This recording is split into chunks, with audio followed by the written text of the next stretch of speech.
Go ahead and hit record and you'll just get a prompt that say that that's okay. All right. Well, welcome everybody. My name is Rena Marie Leon Guerrero and I'm inclusion specialist here at the UW Hearing Center with the Demonstration Sites Project. And we are thrilled that you joined us for an open house with Chase Middle School in Spokane, Washington. And this is just another opportunity. These open house visits are another opportunity that we can create so you can learn more about inclusionary practices across the state and reach out and have some contact with our demonstration sites. We just kind of encourage everybody to have an open mindset, and we appreciate in advance your participation and kind of just an informal way to ask questions and meet the team. So to get started, you can either share in the chat or unmute and kind of share out and just say your name, your school, your location, and anything of interest you'd like to learn about. Yeah.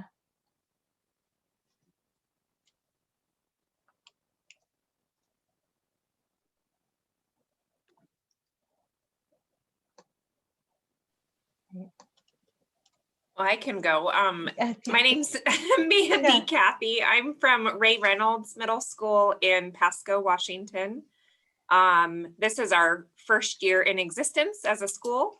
And we are interested in building an inclusive environment here, and specifically looking to start our first co-taught classes for next year. Oh, wonderful. Oh, great. Glad to have you. Yeah. And Julie, I see that you're joining us from SCWM. Yeah. Welcome.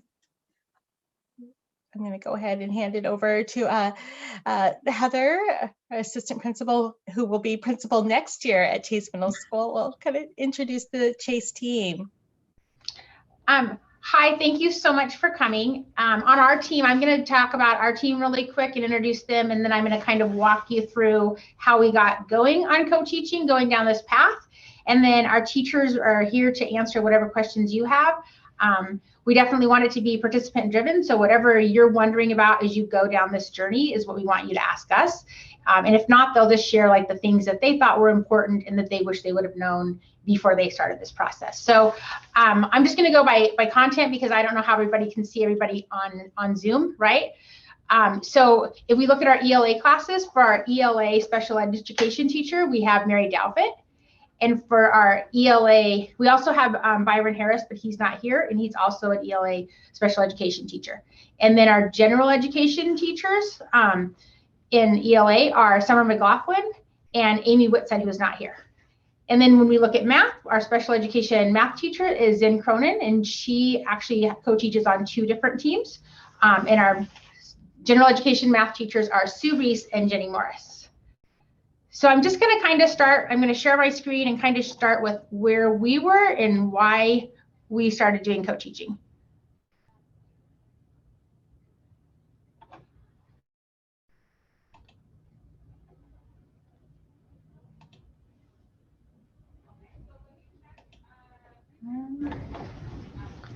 Sorry, just a sec.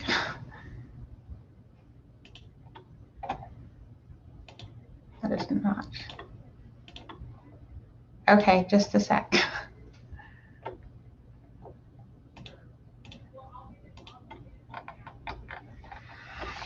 Okay. Mandy, your background has me ready for summer. Perfect. Yeah. Can you see that virtual open house or no? Not yet. Not yet. Yeah. Okay. Oh goodness. Yeah. Sorry guys, I had it, but it's all good.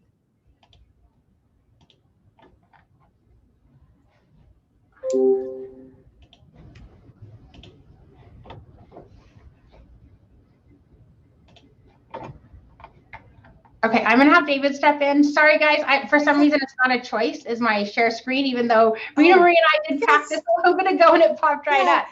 So yeah, you know, I'm gonna what? Oh. Yes, you know, I'm gonna try one thing. I'm gonna let's just see if I make you a co-host, if that changes your share. But I think you can also just start talking about it too. And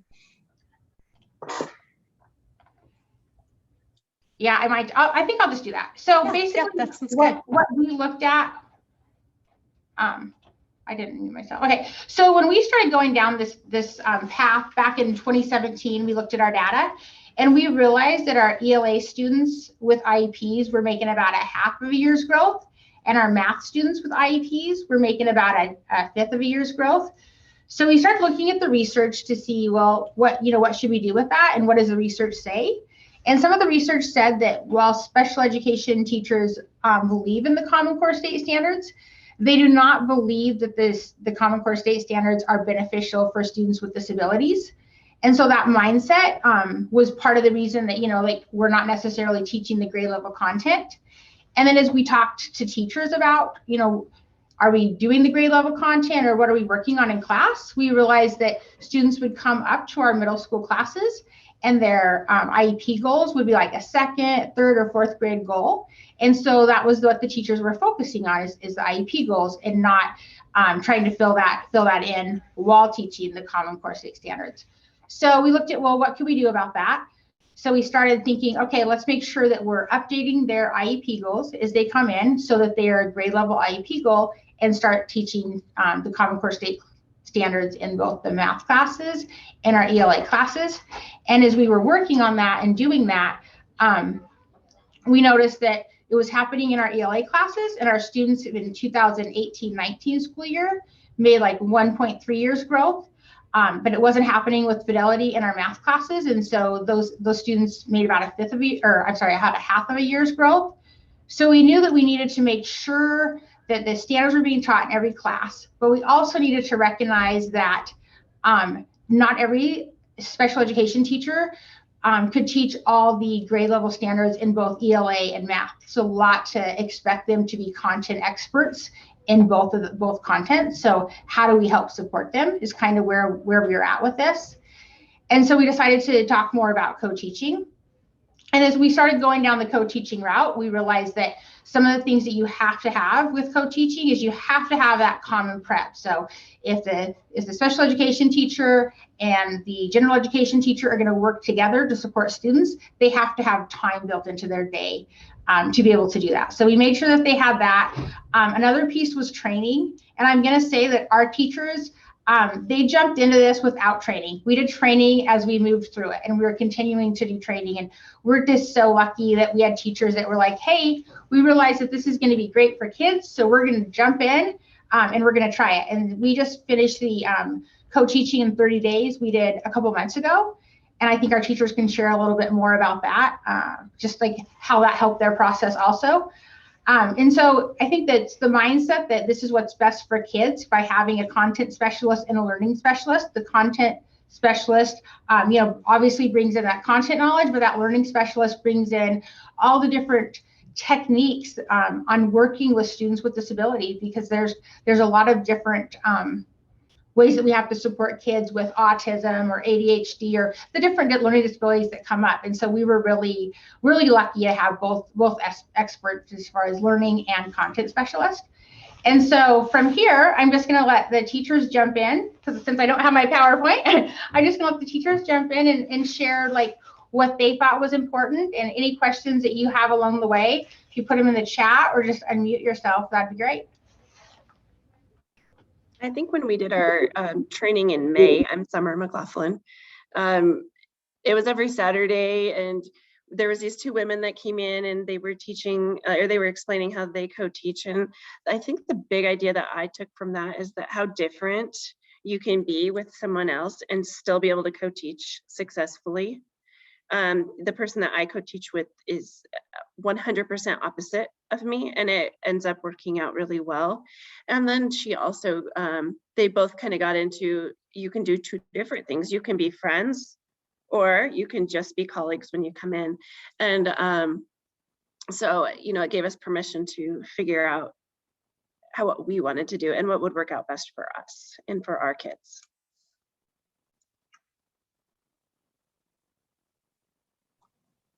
Yeah, I think that was a really important takeaway, because I think what I hear people say is, how well do I get along with, so-and-so if we're going to be partners in teaching? And it can be a professional relationship. It can just be a professional relationship. And I do think too that the training, doing the training together is really beneficial. Because if one person has done a certain kind of training and the other person hasn't had that, there's a lopsided expectation of how things will be handled in the class. So training together, I think, is really important.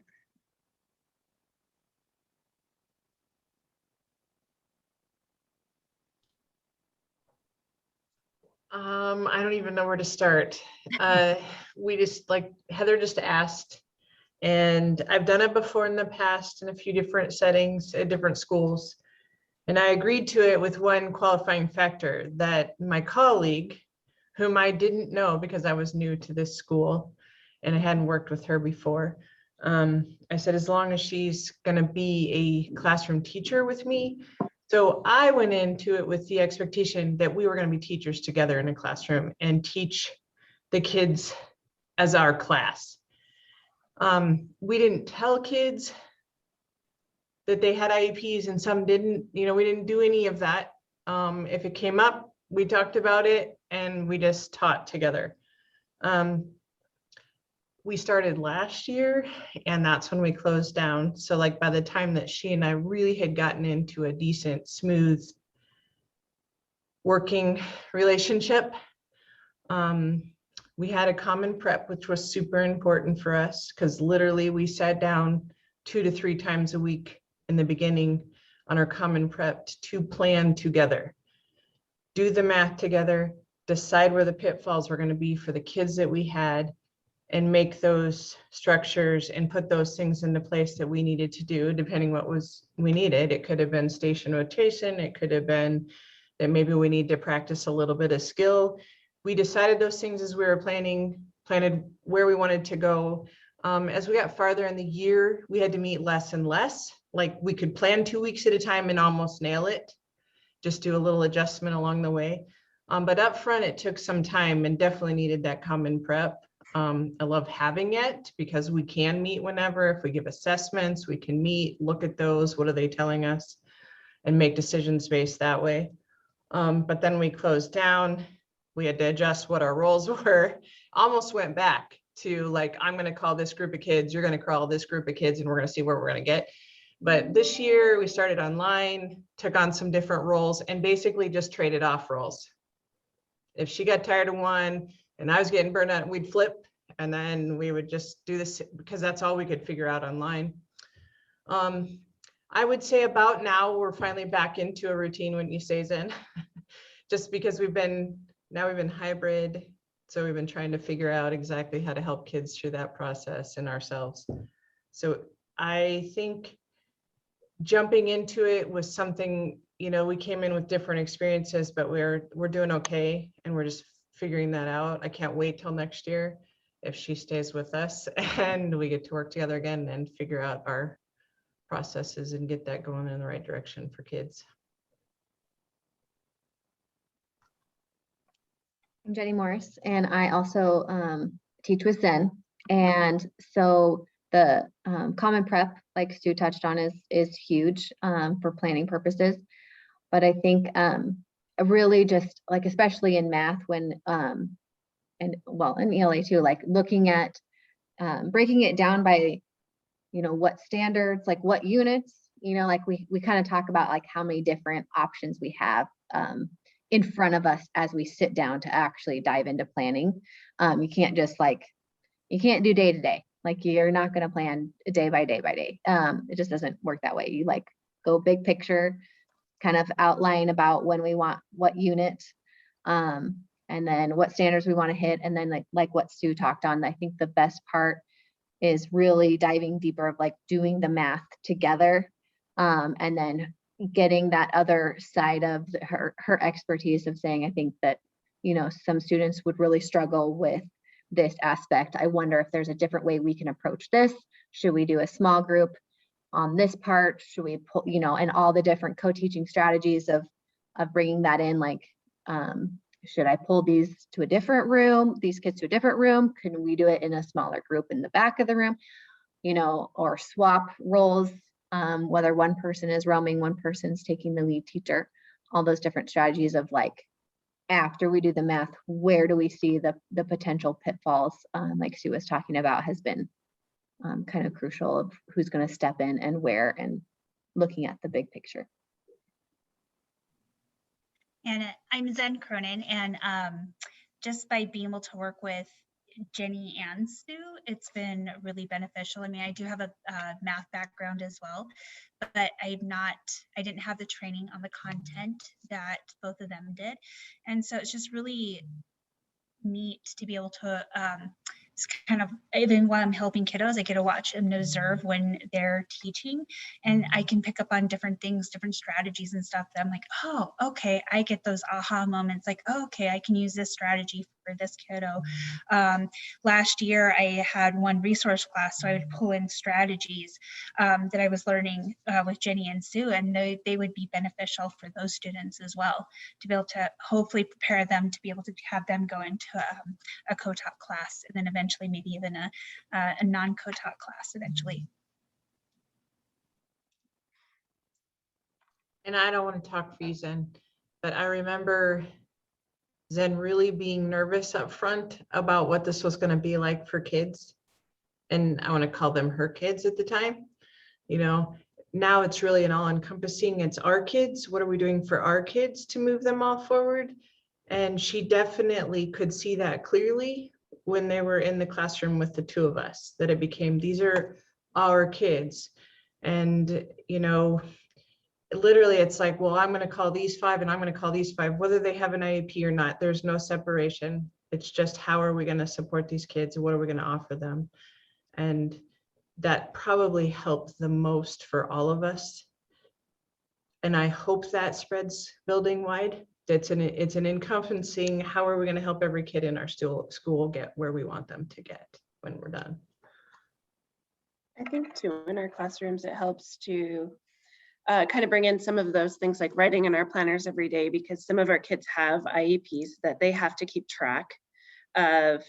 You know, they have to have a list that they go home with every night, and they have to do that for organization.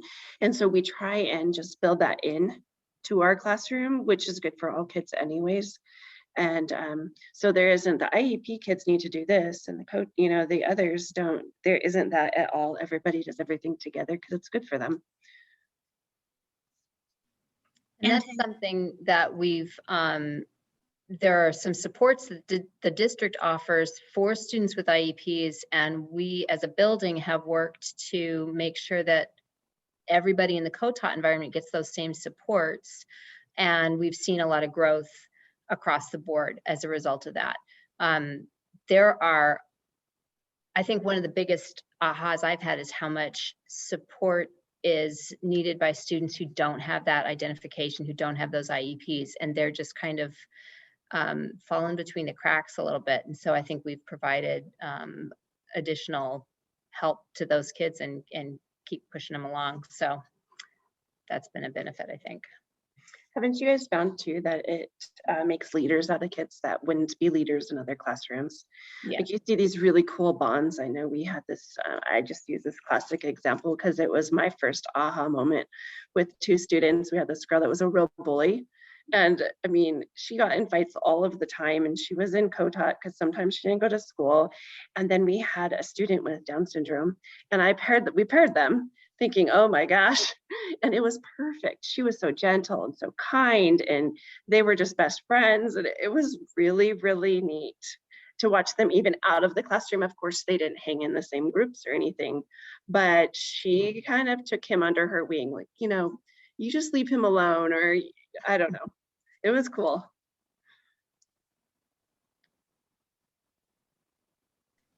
And to go off of that, just to be able to see like what Sue was saying, I was apprehensive because it's like, not knowing, having that unknown, and just feeling that kind of same angst that the students would feel, having them go into gen ed classes, but just being able to watch how much they've learned and how far they go is just, it's amazing. I mean, there's one student, for example, of last year, when I had her in my resource class the year before, she came up to me with learning goal that to be able to tell time.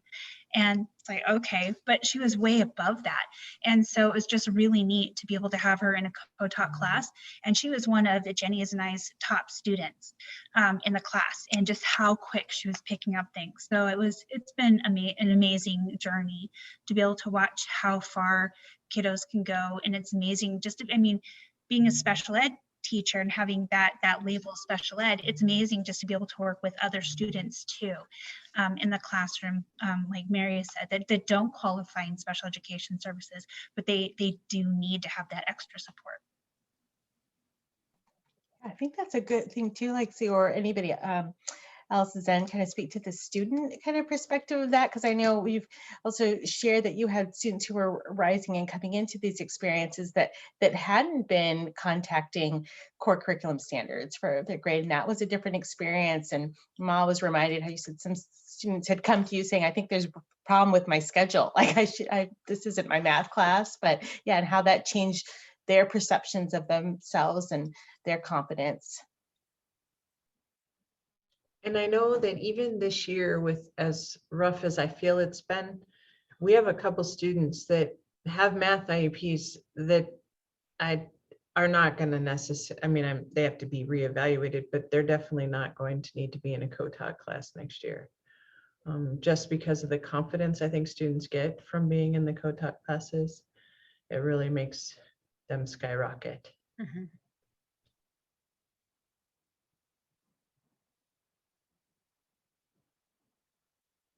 Do you have questions for Yeah, us? I was gonna say, yeah, yeah.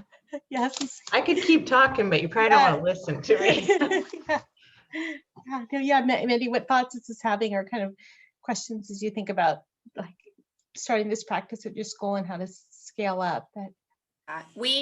So our staffing, we have 4 what would typically be considered resource room teachers. And they generally have been assigned by grade level. So we have a 6th grade, a 7th grade, and an 8th grade teacher, and then one that supports in the overloaded areas. And for next year, like I said, this was our first year. We're a brand new school, first year. So staff came from kind of all over the district. Some moved up from elementary. We have a few that moved down from high school, and then others that came from other middle schools in the area. And I think we have a variety of experiences in the past with co-teaching, co-taught classes, whether they did it themselves or just have an understanding from someone else doing it in a building they've been in. But for this upcoming year, we asked for volunteers who would be interested. We've been doing we have more of a committee than a whole staff that's been focused on some of the inclusionary practices trainings that have been available and stuff. So anyway, we had enough volunteers to do one section of ELA at each grade level. So we're going to start with that and hold off on math, which actually is, I perceive more hesitation in math. Probably more so from our special education teachers, I think, than, and I don't know, maybe gen ed too. I have one very excited gen ed math teacher who's chomping at the bit and ready, but we also didn't want to overwhelm our special education teachers with 2 content areas. So anyway, we're starting that way. I don't know that I have any significant, questions, just kind of trying to learn from people that have done it. And I know everyone does it a little bit differently and kind of how you start. We just want it to start as positively as possible so that we have that positive momentum to go forward versus starting off on a negative and having things get, shot down before we can give it a chance. So I've been in 2 other buildings that have done co-teaching. I'm going to put that in quote marks because I have been placed in multiple content areas, multiple grade levels, and it's been arranged in different ways in the different buildings. And the more spread you are, the more you are just really acting as a paraeducator. And then it just feels like it's just a little demoralizing, to be perfectly honest. So sticking to that one content area so that you can, even if it's a content area where the special education teacher lacks familiarity, but they can focus in on learning that one thing and becoming specialized in that, it builds agency in the classroom, and you feel like a co-partner rather than sort of the secondary, here, help me with this kind of thing. So yeah. Well, and one of our general education teachers who offered to do it for next year, her previous experience with a co-taught class was that the para came in. So they're where they were, they had so many sections that the sped teacher was spread too thin. And so really the teacher went to certain classes and then the para went to other classes. And I'm like, well, that's not a co-taught class. So no, that's not what we're looking at. And so then she was like, okay, I'll do it then. We had something like that when we first started. We all had paras in our classroom too. And it was just too many adults. And so we felt, I don't know, I think it was maybe the third day, I said, can we put her somewhere else? Because we're just trying to learn each other. And then with the third person in there, it didn't work very well. Maybe after, Byron and I were co-teaching for a couple of years and then we had a para, but still, I don't know, 2 personalities are enough. And the kids don't need 3, and they need to identify, both of these people are teachers. He's not the secondary the para. They're just to help. And that actually, I think, took a while. I don't know about for you guys, but it took a while just because my name's above the door, his isn't. And then even dividing out like reading. So when we do a program called Accelerated Reader, and my name was on the top of it, and and then the kids' schedules, just my name was on there. So that took a little bit for the kids to kind of understand that, no, we're both here to teach you. Yeah, those infrastructure pieces are important. We haven't really worked some of those things out. The Power School only lists the gen ed teacher, and it does confuse students and it confuses parents. When I call home and they're like, who are you? so those pieces are something that need to be worked out at the district level.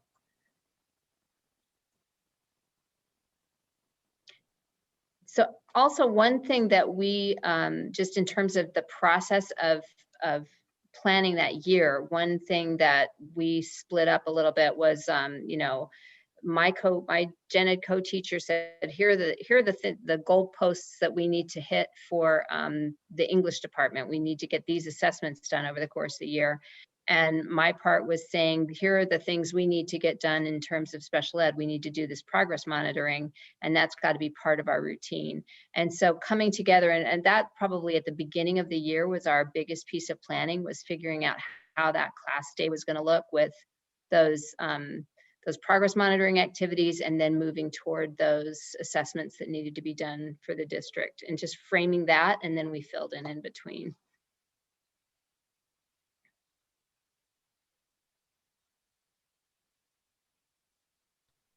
I think the only thing I thought of when you were talking, Mindy, was like, maybe when you first starting working with the co-teaching and the math, because you don't want to have so much of it be a mix of contents, because that does really get very difficult for a teacher to do all. I know that like when Zen and I even just plan, like, I know I have kids that can't read. Also, it's not just that they have a math IEP. A lot of them have an IEP for all areas. Some have 2, some have the 1, and I do have a variety of a background, so that helps a little bit. But like the idea that I'm implementing reading strategies in my math class and those kinds of things, that can come from a colleague without me having to teach with them necessarily, but maybe those supports can be supplied to me. Like, how do I teach specific strategies in my class to help support the learning of math? Like I underline, I cross out stuff, like I break it down with the entire class, because they need to learn how to do those skills anyway. Just like we're talking, all kids need those skills. But, you know, maybe a math teacher doesn't have that in their back pocket always, but that's something that a colleague could come in, even just be part of the planning with them to kind of give them some of those structures and strategies up front to help them.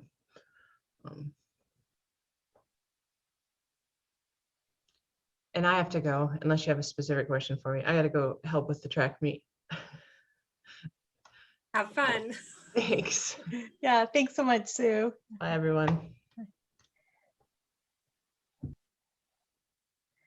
So I'm thinking about, as you talk about, I'm thinking about what that ongoing support looks like. So you talked about that there was some training this spring, and then there is some of the systems that the support, the co-planning time. But what other things helped across the school year? So you kind of got that, you know, really put those efforts in, front end those efforts to get it up and going. But then what helps maintain it? What structures help maintain it during the school year?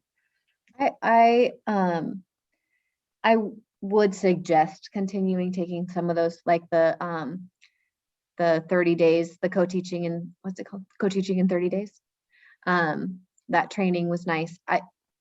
I will say, I know personally, and I think probably the case for everyone, that it would have been more beneficial had Zen and I been able to be, if we were able to have been in the same room as we took the training. And I know obviously online trainings, you know, can be hard in general, but even if we had tried to figure out a way where, like, even if it had to be, you know, in the same classroom, her on one side, me on the other type thing. But like, I feel like that is huge, not just like, because I think Mary was saying how taking the trainings together, there's another level to taking it together, as in like really being together when you're taking it. So you have the ability to really, like, on those little small breaks in between the webinars, Zooms or whatever, like, or the breakout rooms, like, there's only so much. But if it's just like you're in the same room, what did you really think of that idea? Like, do we want to try that here, this, whatever, and having that immediate conversation versus taking notes and then trying to remember all those little pieces when you come back together in your planning session. So, and I think there's a way to do that, even if things still continue to, like, trainings online. I think that if you go into it saying, like, there really is a benefit to trying to take them at the same time in the same location, so you can really have those other more conversations. Did you like that? Did you not? What would work? Because again, the biggest piece to the co-teaching in general is like really getting to know someone else's personality and how you can work together. And so, I mean, you can plan so many things on paper, but it can be completely different once you realize, like, what your different styles are when it in the classroom. So I would say yes to trainings like that, but try actually at the same time in the same location. Co-teaching in 30 days. So that's a specific training. Yeah, there's a training and there's a book that goes along with it. And you could just buy the book even if you didn't do like the actual training, but you could buy the book also. One of the authors is Causton. I can't remember the other one. Causton. I can show you a picture of the book.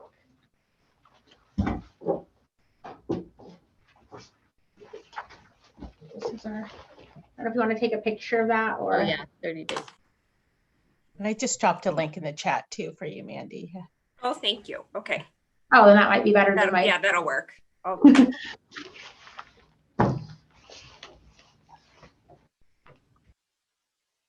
We have in our ESD, there's two trainings that our staff was going to do. One is like just a half-day training. It's Co-Teaching 101 that's in September. So it's kind of at the start of the year.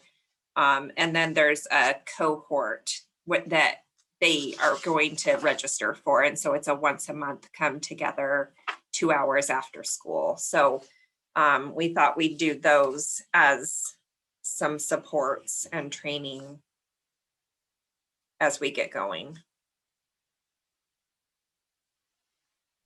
I would say also, as far as like I think that, you know, doing trainings like more towards the beginning, great, but in the summer, and I know that's hard to like convince your teachers to do, but I think that you should at least warn them or ahead of time, like stress, it works so much more smoothly going in as a cohesive unit from day one. I mean, really, like what Summer was saying, like you can be completely opposites, but like really diving, how do we want to start the year together? And, you know, like Sue, like, are we both equal teachers? How do we want to present this? Even if it's not a training per se, but like a significant, like blocked out time where your co-teachers can have some time together before classes actually start to figure out like, hey, you know, because even from the very first, you know, if you send home your family letter, like that has to be edited. Like, how do we want to write this together? Like, and explain to parents that, yes, there are two of us. I mean, things like that, that if it ends up falling on like, oh, whoopsies, like I just used the same letter I always used. And now I'm like penciling in and kids are confused that now there's two teachers instead of like exactly like that of just too late, like too little, too late. And trying to just, even if it was 2 hours of one of our, you know, training days before school started, that would have been nice to be like, okay, like how do we want to be a united front going in on day one from that first second would have been really beneficial, I think, for planning. So thinking of that, it's so helpful to hear. And Heather, maybe you can speak to, because you're getting these PD resources. I know that was a school commitment, but you really were creating these opportunities, but also then how do you help staff balance that out? Because there's a lot of pull on PD time is limited. And then there's other things to get covered, help them balance that out too, because this is something in addition that there are other teachers may not be receiving in the school, but balancing that out in their schedule. So I guess there are two pieces to that, like, you know, how did you secure the funding or creative ways to make that happen, and then balance that teacher PD time too with all the other things they had going on. So for us, for part of the funding, our LRE from 4 years ago was really low. So we had to be part of a grant to increase our LRE, but we've already done all this co-teaching stuff. So our LRE's already changed, but since they looked at that data, we're part of this grant. So there's money to bring in different professional development. And so we started with bringing in that co-teaching piece this year. And we offered that, okay, we're gonna have this, it's gonna be videoed so you can watch it at your own time, because we know like teachers have done so much this year and there's been so much on their plate, but our teachers are amazing and they're like, no, we'll go ahead and go to the live virtual session every Saturday in May. And they did. They showed up from 7 to 9 every Saturday in May, which shows their commitment. Like, our teachers are very much committed to this working, and you can tell that in that not very many people are going to give up every Saturday morning in May when they could just go watch the video later on at their own leisure. But they did show up, they entered stuff in the chat, and are very much a part of this. So, I mean, we're just really lucky because they want to do this and they're doing an amazing job with it. I'm going to jump in right there real quick, Heather. You know, we never get told no by you, which, you know, so when you ask us something, we certainly don't want to say no, because, you know, you need planning time. You want to, I mean, have you ever been told no? Anyone else? I don't know. I haven't ever been told no. We need to meet a little bit more for at the beginning of the year. We did. And so she's just very, very supportive of co-teaching, and that's been extremely helpful. And just recognizing that when they come and they need something, what they need is going to be better for kids. Like, they always have the best ideas. They're the ones on the front line. So how do we make sure that we're giving them the supports that they need? That's like the number one thing, I think. And having that fluid schedule too is really important, making sure that we're planning at the same time, but then we can also move students where they need to be, when they need to be moved, when they're ready to grow. And so that piece is a huge support as well. That's been interesting, don't you think, moving kids in and out of co-taught? I feel like there's one kid that now that I'm looking back, I should have got him out of co-taught, because I'm like, you know, you could, I just know that you could have done awesome just in our regular classroom. But looking back, it was just so hard to transition from online to gen ed. But I don't know how many kids we've moved out, maybe 3 or 4 this year. And we didn't bump any down last year, like we did last year. A couple of them, we moved from our co-taught into resource.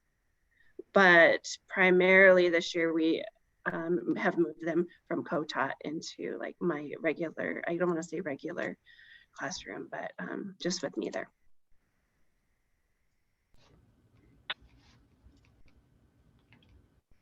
I think that the common prep, we've touched on that and how essential that was. And when we went to Heather saying, like, we need this, we need it scheduled in, like we need to have a common prep to be able to have that built in time during the day, was like, in the fact that she, like, you know, that was like her #1 priority to get that for us, which has been huge.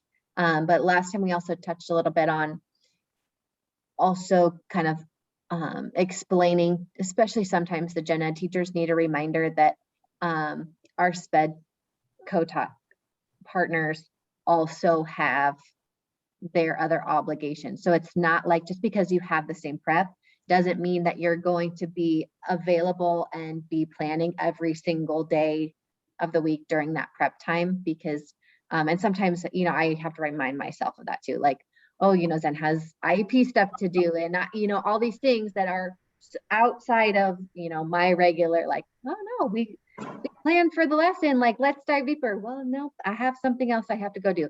So it's just a little bit nicer though, the fact that we always know that we have that prep period, but just not, you know, like, so we build in, okay, it might not be all 5 days a week, but that was crucial to have that time built in. Yeah, I think that's just like always thinking the best of your co-teacher. You know, they aren't doing anything to be lazy. They are, you know, like, and then looking at the IEP thing is so complicated.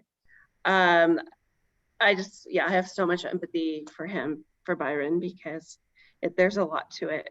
And so I know when he says I have to go write an IEP, I'm like, okay, go, go, go.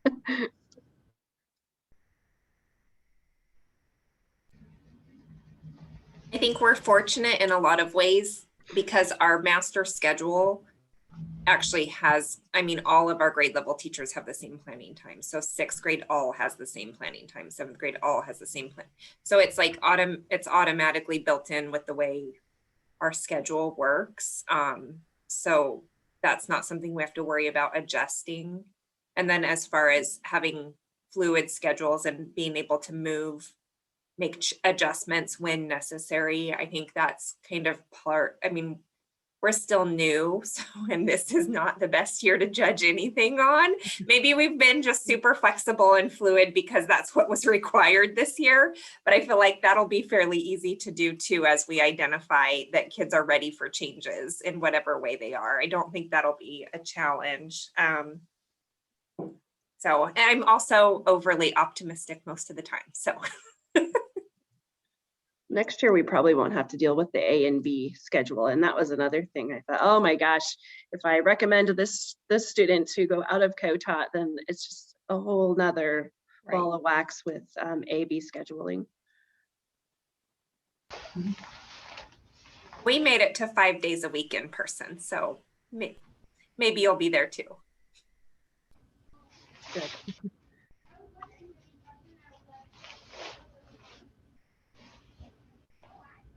I don't know that I have any other questions. It helped to hear the training specifically because, like I said, we've had lots of things come across our attention with all the emphasis, things going on at the state level and then the ESD, but that in particular was not one I was aware of.